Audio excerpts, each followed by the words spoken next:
Sur les réseaux sociaux, leurs vidéos sont dignes de films hollywoodiens. Ils se font appeler Liberté pour la Russie. Cette légion, un peu particulière, est composée de Russes dissidents, de soldats déserteurs, tous engagés contre le pays qui les a vus naître. Face à un parterre de journalistes, ils comptent bien montrer au monde entier que les Russes aussi peuvent s'engager contre Poutine, malgré les risques. Je suis inquiet, mais même le prix de la vie de ma famille ne me fera pas faire un seul pas en arrière. Ti, russe de naissance, nous raconte être parti en Ukraine avant la guerre.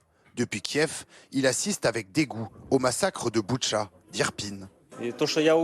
Ce que j'ai vu là-bas m'a beaucoup choqué. Moi, je pensais que l'armée russe était composée de personnes d'honneur. Face à l'horreur, il s'engage dans cette légion étrangère, composée de Russes, Géorgiens et Tchétchènes. Très vite, un fossé se creuse avec ses proches restés en Russie, plongés dans l'endoctrinement poutinien. Au début, je leur disais, c'est très dur ce qu'il se passe ici. Eux, ils me répondaient, c'est pas grave, on va venir te libérer bientôt. Après ça, j'ai arrêté de leur parler. Pour certains Russes, ils sont le fruit d'une prétendue propagande ukrainienne. Pour d'autres, ce sont tout simplement des traîtres.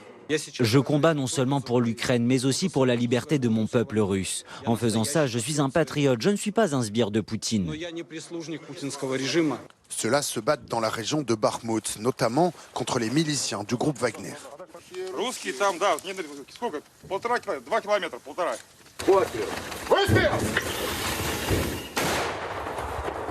Cette légion étrangère est bien souvent en première ligne. Avec ses lance-mortiers, ils sont à seulement 2 km des Russes. Aujourd'hui, ils seraient plus de 500 désireux de combattre leur propre pays, du moins tant qu'il sera dirigé par celui qu'ils considèrent comme un despote. On part sur le terrain en Ukraine, dans la ville de Bakhmout, où la pression russe est de plus en plus forte pour faire tomber la ville. Et nous avons rencontré des soldats russes qui ont décidé de changer de camp. Ils ont rejoint l'armée ukrainienne. On va retrouver Hélène Bonnet sur place. Hélène Bonnet avec Charlotte Lefetté. Vous avez rencontré ces soldats. C'est une unité baptisée Freedom of Russia, c'est ça ? Oui, exactement.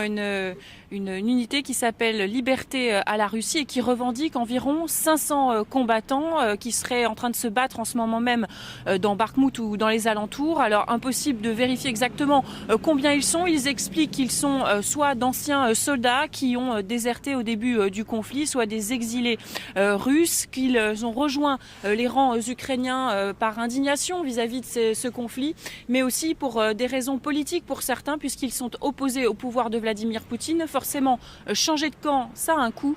Écoutez ces hommes. Je n'ai plus de contact avec mes proches. J'ai arrêté il y a un moment. D'abord pour éviter les questions. Chacun a sa propre opinion, je ne peux pas changer la leur. Ceux avec qui j'étais en contact avant m'ont dit « Ne t'inquiète pas, nous allons te libérer bientôt.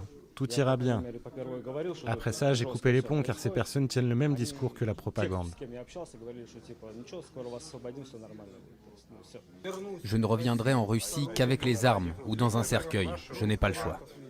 Alors pour intégrer cette unité, forcément, ces soldats sont passés sous un système, sous une procédure de vérification très sérieuse pour s'assurer qu'ils ne sont pas des espions. Ce qu'ils nous expliquaient hier, parce que c'était vraiment une opération de communication de leur part, c'est qu'ils voulaient recruter davantage et surtout faire taire certaines mauvaises langues en Russie qui expliquent qu'ils seraient une fausse unité de l'armée ukrainienne.